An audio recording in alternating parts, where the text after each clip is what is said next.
패키지 디자인은 단순히 제품을 포장하는 것이 아니고 키트나 패키지를 봤을 때 이 브랜드는 어떤 브랜드이고 무엇을 담고 있고 어떤 것을 보여주고 싶어 하는지를 가장 극대화해서 담을 수 있는 것들이라고 생각을 하기 때문에 소비자는 이 매체를 통해서 브랜드를 느끼고 이 브랜드에서 전달하고자 하는 것들에 대해서 경험한다고 저는 생각을 합니다. 패키지 디자인은 기본적으로는 포장인데요. 보통 저희가 BX라고 하는 분야는 브랜드를 경험을 하게 만들어주는 부분인데 대체적으로 로고라든지 브랜드의 어떤 광고라든지 이런 것들로 많이 접한다라는 생각이 들어요. 그런데 결과적으로는 우리가 구매하는 많은 것들이 내 손에 들어오게 되는 그 과정에 있어서 패키지가 굉장히 중요한 역할들을 하고 있거든요. 어떤 언박싱 과정을 거치는지, 어떻게 포장이 되어 있는지, 어떤 종이를 써서 어떻게 또 재활용 쓰레기로 배출을 하는지 그런 과정들이 브랜드를 훨씬 더 내가 호감을 가지고 바라볼 수 있게 만들기 때문에 브랜드를 오감을 통해서 느낄 수 있도록 돕고 브랜드 경험을 10에서 100으로 끌어올리는 역할을 하고 있다고 생각합니다. 그래서 BX 하면은 떠올리는 게 UI, UX 같은 것들 많이 떠올리실 것 같거든요. 저는 이제는 BX에는 패키지 디자인이 반드시 들어가야 되는 영역이 아닌가 라는 생각이 드네요. 패키지 디자인은 경험이다. 패키지 디자인은 브랜드의 이야기를 전달하는 매체이다. 안녕하세요. 저는 디자이너 김성윤이라고 하고요. 안녕하세요. 저는 정유미입니다.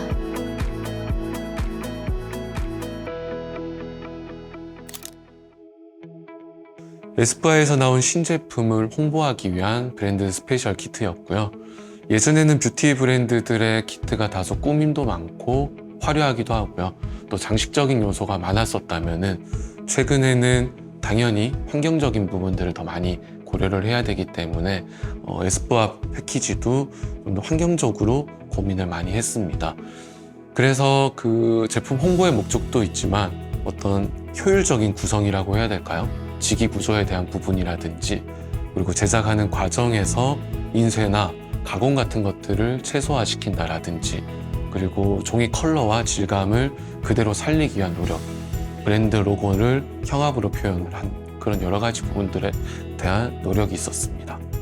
이 제품은 가벼운 텍스처가 특징인 제품인데 종이를 선택할 때도 이 부분을 굉장히 신경을 많이 썼고 레드 컬러 종이가 굉장히 다양한데 피부 질감과 비슷한 종이를 선택을 했습니다. 내부 구조를 개발할 때도 성윤 실장님이 언급했던 것처럼 버려지는 종이를 최소화할 수 있도록 구조 개발을 하였습니다. 퍼셀의 브랜드 스페셜 패키지는 기획 조건이 굉장히 명확했습니다. 브랜드 측에서 먼저 브리프 케이스를 응용하고 싶다는 요청을 주셨었고요. 그 이유는 패키지가 그냥 버려지는 게 아니고 계속해서 다른 용도로도 활용이 될 수 있도록 기존에 있었던 브리프 케이스를 사용하면 좋겠다라고 말씀을 주셨습니다. 퍼셀의 브랜드 자체가 굉장히 전문적이고 메탈릭한 이미지가 있었고요. 이게 브리프 케이스랑 잘 어울린다라고 저희도 공감을 할 수가 있었습니다. 저희에게 미션은 이 형태, 어떤 규격의 브리프 케이스를 키트와 잘 어울리게끔 찾느냐가 미션이었고요. 키트가 열어졌을 때 보여줄 수 있는 임팩트를 최대한 고민을 해서 내부 구조를 개발을 했습니다. 내부 구조를 개발할 때 제품 수가 굉장히 많았는데 제품 선대에 대한 고민이 있었었고 그중 스파츌러라는 그 굿즈가 있어요. 근데 스파츌러는 구조가 굉장히 작기 때문에 저희가 선대를 개발하려면 많은 종이를 사용을 해야 되거든요. 근데 이 부분을 디자인 팀에서는 트레이라는 굿즈를 같이 대입을 해서 제공을 해드렸고 특히 이 브랜드는 더마 코스메틱 브랜드이기 때문에 피부과가 연상이 되는 그런 부분까지도 저희는 체크를 했습니다. 그리고 이 브랜드 키트를 받은 인플루언서 분들이 메탈 로고가 비춰지는 트레이에 제품을 올려놓고 촬영을 함으로 인해서 브랜드가 한 번 더 노출이 되는 것을 의도했습니다. 이제 가장 첫 번째 단추는 클라이언트의 요청입니다. 클라이언트 분들마다 조금씩 차이가 있는 것은 어떤 브랜드들은 굉장히 디테일하게 여러 가지 기획 자료라든지 본인들이 원하는 컨셉 방향을 정확히 말씀을 주시는 경우들도 있고요. 때로는 조금 더 열어놓고 몇 가지 키워드만으로 저희에게 의뢰를 주시기도 합니다. 그러면은 저희는 그 미팅을 통해서 디벨롭을 하는 과정을 가지게 되고요. 여러 가지 생각들을 또 끄집어낼 수 있도록 질의응답을 하기도 합니다. 그렇게 전반적인 제작 일정과 그리고 정보가 정리가 되면은 본격적인 킥오프가 시작이 되고요. 평균적으로 약 한 3개 정도의 시안을 추려서 브랜드 쪽에 안내를 드리게 됩니다. 그 시안을 수정도 하고 보완을 거치고 나서는 목업을 진행을 합니다. 목업은 일반적으로는 한 차례 또는 2차례 정도 진행을 하고요. 이 목업까지도 최종 컨펌을 받게 되면은 제작 단계에 돌입을 하게 되죠. 제작에서는 인쇄 감리라든지 그런 관리 감독을 하게 되고요. 그런 것들이 다 끝나서 다 만들어지게 되면은 브랜드 쪽에 납품을 하는 이게 일반적인 저의 프로젝트고요. 한 가지를 더 덧붙이자면은 소비자들한테까지도 전달되는 것도 저희는 유의미하게 보고 있기 때문에 인스타그램이나 페이스북에서 어떻게 보여지는지 소비자 반응은 어떤지 이런 것들까지 체크를 하게 되면은 평균적으로는 약 한 10주 정도의 일정으로 소요를 하고 있습니다. 브랜드에서 처음으로 의뢰를 받으면 최대한 브랜드 관점과 소비자 관점에서 함께 고민을 하고 브랜드 메시지를 효과적으로 전달할 수 있는 방법을 프로젝트 기간 내내 고민하는 것 같아요. 가끔은 브랜드에서 먼저 이만하면 된 것 같아요 라고 컨펌을 주셔도 저희가 완전히 마음에 들지 않으면 그래도 이렇게 해보시는 건 어때요? 라고 제안을 드릴 때도 있는 것 같습니다.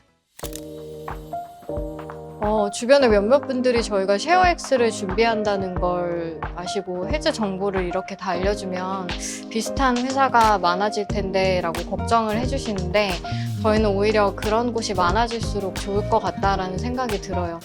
저희가 경험하거나 생각하고 고민하는 방식을 알게 된 분들이 저희의 정보를 그분들의 방식으로 고민하실 테고 전혀 다른 결과물이 나올 것이라고 저는 기대합니다.